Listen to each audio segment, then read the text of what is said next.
makes sense. So I want you to look at whatever I'm talking about. So this is a 1970 something acrolite snare. And it sounds pretty good. So not in any particular order.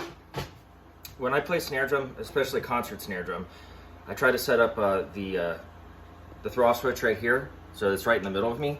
And the reason why is I may not always need it, but if my one hand's busy doing something or the other hand's busy doing something, I need to turn this off or turn it back on. I can do it with either hand. Now, if you have it set up this way, you only have your left hand available. If you need to do it with your right hand, you have to reach over. That's why. So even on drum set, I'll turn it this way as well. Okay, the one thing I'm also noticing, the snares sound good. And they are definitely newer. These are Pure Sounds. At least this is nice. Newer drum head. These aren't original heads. The bastard is coated. That's a decent hit for this drum. Now you have a dampener here. I think you're dampening it too much, but it depends on your preference. If you're in a room that's really small, maybe you want more of that. There's a whole long conversation about it, but in this room, I kind of like that better. Now you need to think about this. Up close, you're hearing the ringing and all that stuff, but like 5 feet away, somebody may not even notice that. And every time you put some sort of dampening mechanism on a drum, you're actually cutting its volume down and its tone as well, so you're not hearing the drum at its potential. So I'm adjusting the snares a little bit. They were a little tight. I kind of like that.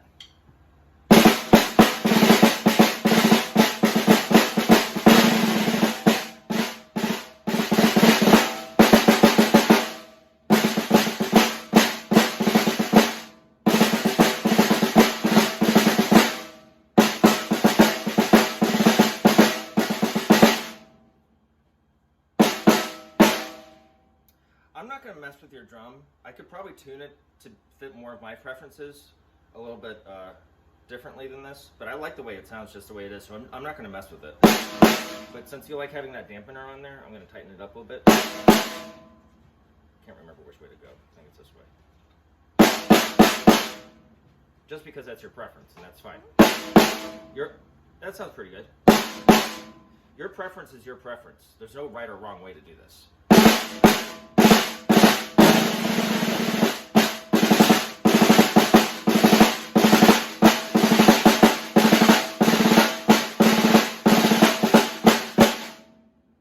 So the only thing besides that stuff, I think the heads are good, the snare wires are good. It's done really well. You guys did a good job on that. I like having access to the dampener, but I don't always use them. On newer drums, they don't make those anymore, usually. You'll see that there's some rusting and pitting on the rims here. You can get like Rust-Oleum and some other products. I don't really know what the best product is, but if you take this drum apart, you can rub all that stuff off. And they also have chemicals that help with that too. And then by the time you're done with it, it should look like this again. Mm-hmm. So that's a restoration project you can do later, but it doesn't impact the sound at all. It looks like it's in really great shape. Oh, there's a stamp in here. There's a model number.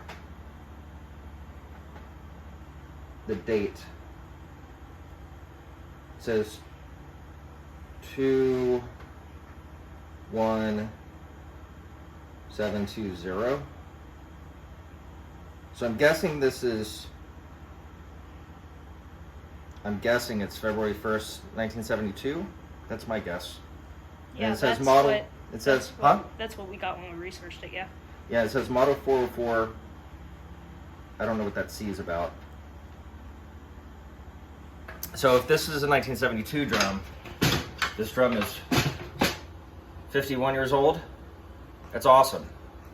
I told your dad when I was talking to him about this, I used to have a couple of these. I don't know what years they were, but I sold them, and I needed the money, and I didn't really think that they were that valuable at the time. But if I come across one of these again, I'm buying it. They're awesome drums. All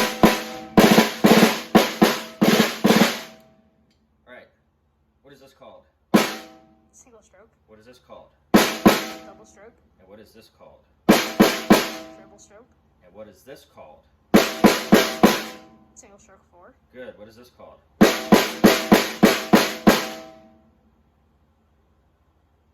wasn't counting. Da da da da da da da. 7. Single stroke 7. All right, then one more, okay? Single stroke roll. Good job. All right, you can shut it off. Cool. So you just learned something about just my initial thoughts on the drum. It's a great